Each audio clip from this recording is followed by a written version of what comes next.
Welcome to episode 2 in my 4x4 Tips for Off-Roaders series, where I'll be talking about spotting. No matter how many years you spend in the seat of a 4x4, you'll still participate in the age-old tradition of spotting. Some people consider spotting to be kind of a fun and exciting activity, kind of on par with driving itself, while others hate spotting and kind of consider it a necessary evil. My experience has brought me to the point where I rarely ever need spotting myself. I usually drive better than most people can spot these days. And 75% of the spotting I see in the off-road community is honestly kind of cringeworthy. Out of the thousands of off-roaders I know and wheel with, I only consider a handful of them to be expert spotters. So good spotters are really hard to find. Also, being a good driver doesn't make you a good spotter. My friend Richard Goatman Richard Goatman, is one of the best rock crawlers I've ever seen behind the wheel. I mean, his instincts in the rocks are just otherworldly. I mean, he just picks his way through just about any obstacle. He's a great driver, but he's also one of the shittiest spotters you'll ever see on the trail. So being a great driver doesn't automatically make you a good spotter.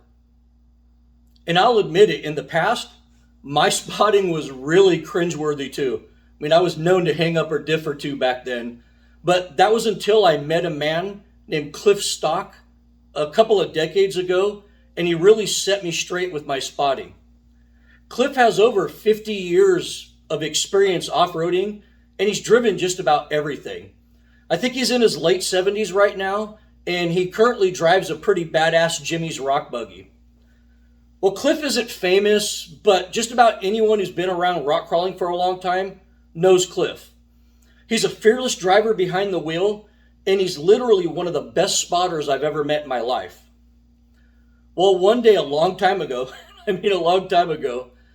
was trying to spot a guy through a bonus line on Scrambler Canyon, which was considered an extreme trail at the time. And my shitty spotting got a rig stuck sideways and wedged down into some rocks. And Cliff came up behind me and politely told me to get the fuck out of the way. And he proceeded to spot that guy on the perfect line through that bonus obstacle. I mean, it was pretty amazing. The rest of this video will mostly cover what Cliff taught me, along with some other tidbits of wisdom that I've learned along the way that'll make you a better spotter.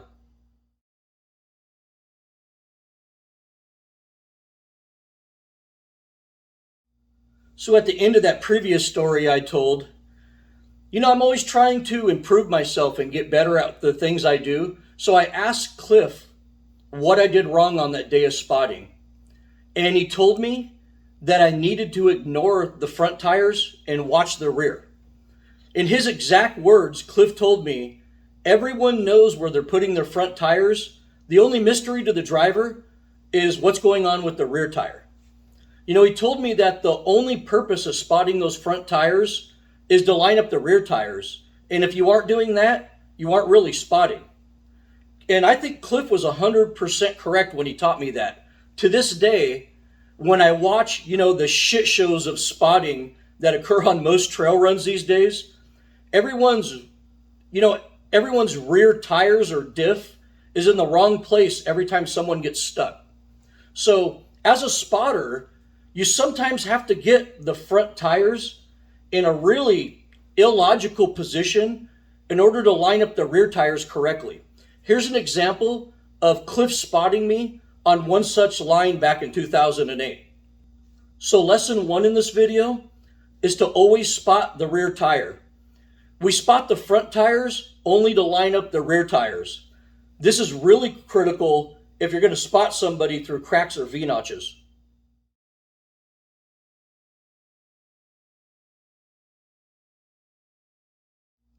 Cliff also saw me standing in front of that vehicle I was spotting, doing hand signals to the driver while I was spotting. And I was doing it because, that's what we were all taught back in the day. But he told me, how the hell are you going to spot the rear axle when you're standing way in front of the rig? And he was right. It's hard to see the whole picture from the front of the vehicle. Cliff told me the best place to spot from is to stand to the side of the rig, preferably the driver's side, where you have a full view of all four tires, both differentials and the belly pan of the rig. The visibility of spotting from that position is just far superior to standing 20 yards in front of a vehicle, in front of a vehicle, tiptoeing around like a fairy while you're pointing hand signals all over the place. So standing next to the driver's side while spotting is also good because it makes communication with the driver very easy. The driver can concentrate on what they're doing rather than watching a bunch of funky hand signals from the spotter. So standing on the driver's side next to the rig is the best position to spot from. If you can't stand there, due to safety, maybe the rigs, might tip over in that direction, or because of topography, maybe you just physically can't stand next to it. Try to stand somewhere else where you could see the rear tires. Sometimes Cliff will even stand behind your rig, or right next to the rear axle and spot you through obstacles. You're okay. You're okay. You're okay. You're going to come up on the driver. You're going to settle down right now. Woo! There you go.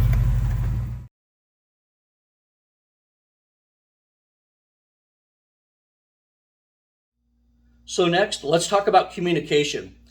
Rather than flailing your arms around pointing in obscure directions, calm verbal commands are a better form of communication while you're spotting somebody. Cliff tends to sit there and have a conversation with you while he spots, and it's much more effective than some knucklehead waving his hands all over the place. Close verbal communication is just superior in every way to hand signals. You can direct the driver to turn the tires just an inch or to full lock, and they'll completely understand you. You can also instruct the driver to use just the right amount of throttle needed to get through an obstacle. And you can't do that if you're standing 30 feet in front of the rig waving your hands around. So when you can, it's best to get close and spot someone like you're having a conversation with them. When you're verbally communicating with the driver, never tell them to turn left or right. Obviously, because that's very dependent on your orientation compared to theirs. We always say driver or passenger in the off-road community. Basically, over the last 20 years, the terms driver and passenger have become universal spotting language. But there are occasions where you're forced to stand in front of a vehicle and give the driver hand signals. If you're spotting a rig on a really narrow section of road with a sheer cliff on one side, you're going to be using hand signals and standing in front of the rig. If you're spotting somebody across a narrow bridge, you're pretty much stuck using hand signals. If you're spotting somebody up at the top of a steep waterfall, you're probably using hand signals. And if you're in a circumstance where you're spotting somebody through a really narrow canyon, slot canyon, you're probably going to be using hand signals. So in addition to the type of spotting that Cliff taught me, you're also going to need to use the old traditional standing in front of the rig using hand signal type of spotting. But rule number one with hand signals is to make sure that the driver can always clearly see you. If you can't see him, he can't see you. I can't see you. Stand over here, Josh. So now I'm going to show you some of the universal hand signals that we use as spotters. This is come forward or come hither. This is stop. Stop. Don't be confused with this. Never use this as stop. The problem, never use this hand signal. The problem with this is a third of the people out there use this for stop. A third of the people out there use this for slow down. And a third of the people out there use this for calm down. So the two open hand things doesn't work. Universally, this is stop. This is back up. It's time to back up. This is steer that direction. This is steer that direction. This is steer a little bit. This is steer a lot. This is straighten out your tires. You know, you might use two hands or one hand, but that's universally accepted as straighten out your tires. This is give it a little bump. And this is for when your buddy won't listen to your spotting.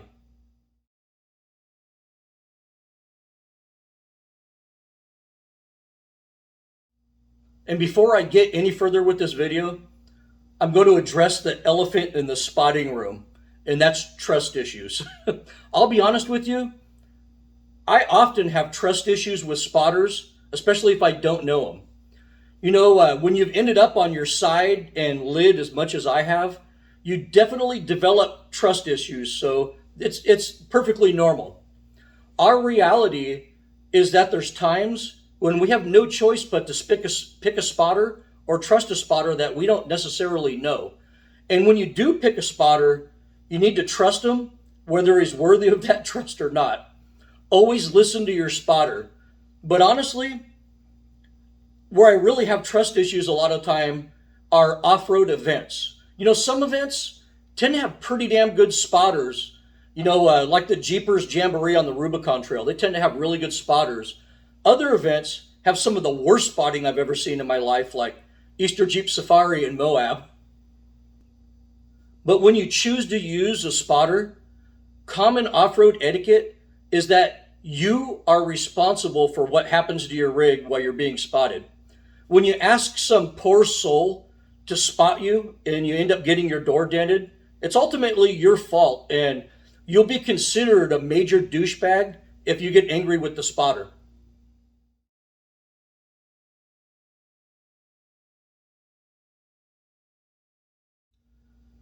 Now let's talk about the nitty-gritty of spotting, picking a line.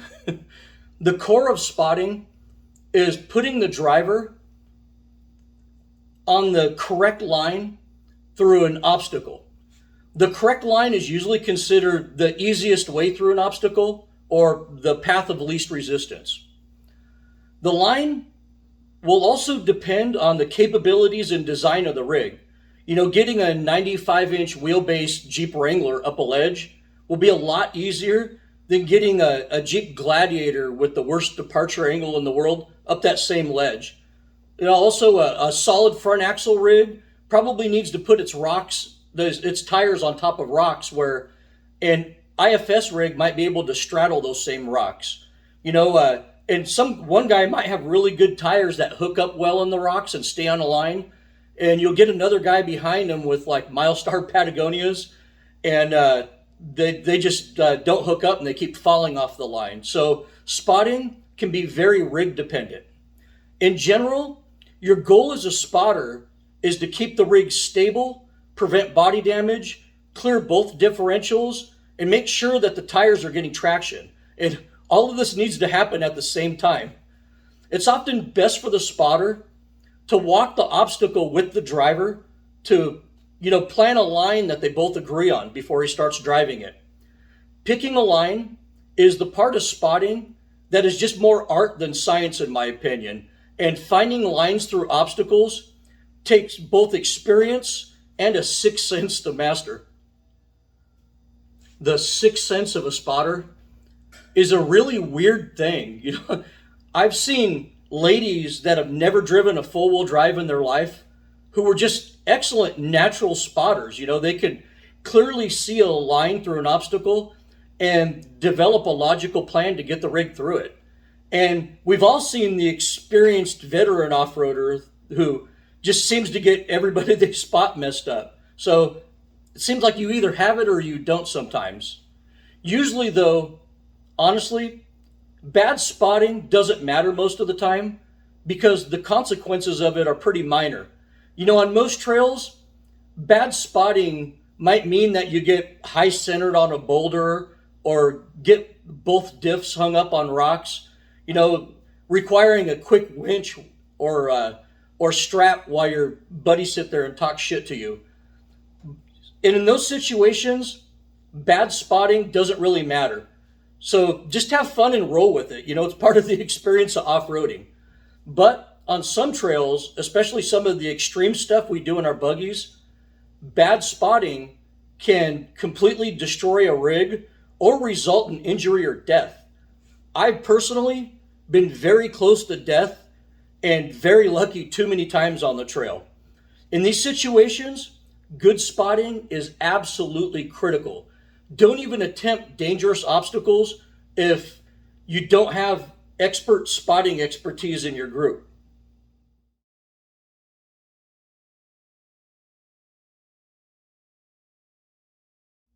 As off-roaders, sometimes we make things more complicated than they really need to be. And it's easy to get distracted or confused because often the off-road scene, especially at an obstacle where people are being spotted, often becomes chaotic.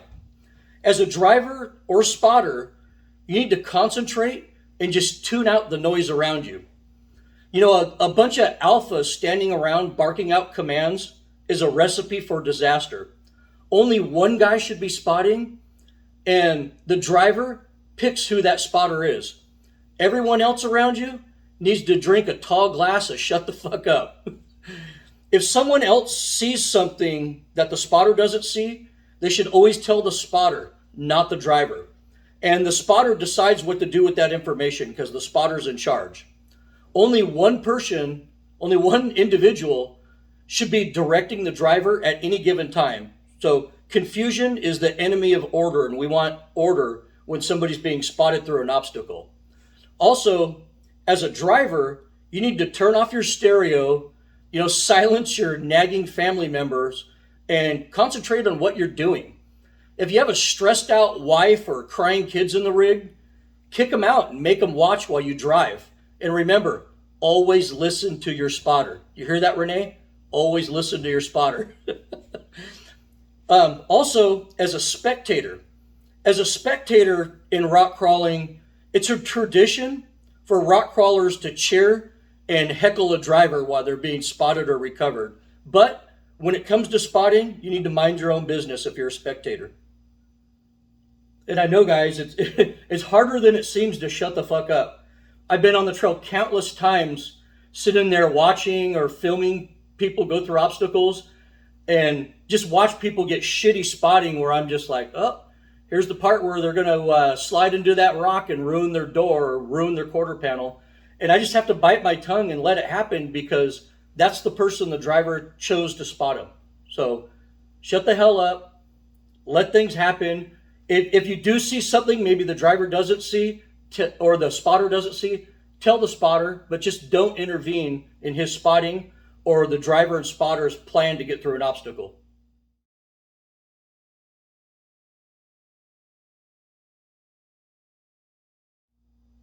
Now let's talk about when somebody gets stuck, when your spotting doesn't go as planned, or you're never going to spot them through the obstacle because the rig isn't capable enough to conquer the obstacle. Everyone, no matter who you are, is going to get stuck eventually, no matter how good or bad the spotting is. And when this happens, you need to develop a plan to get unstuck. As simple as a high-centered belly pan or a double-diffed recovery might sound, there's a right and a wrong way to do it. The biggest mistake I see with recovery when a rig's stuck is people always want to winch the rig forward no matter what. In reality, the reality is that at least half of the stuck rigs should probably be winched backwards instead. Take a look under the rig before making a recovery plan and make sure that you won't be winching against a drive line that's wedged on a rock, or a pinion that's wedged on a rock. Make sure you're not winching against that. Pick a winching direction where the driver can keep his front wheels the straightest, as this will prevent, a broken axle shaft and or U-joint. And always orient the strap or the winch parallel to the trajectory you want the rig to come out. This might require alternative winch points or the use of something like a snatch block, but always try to take the path of least resistance when you're getting somebody unstuck.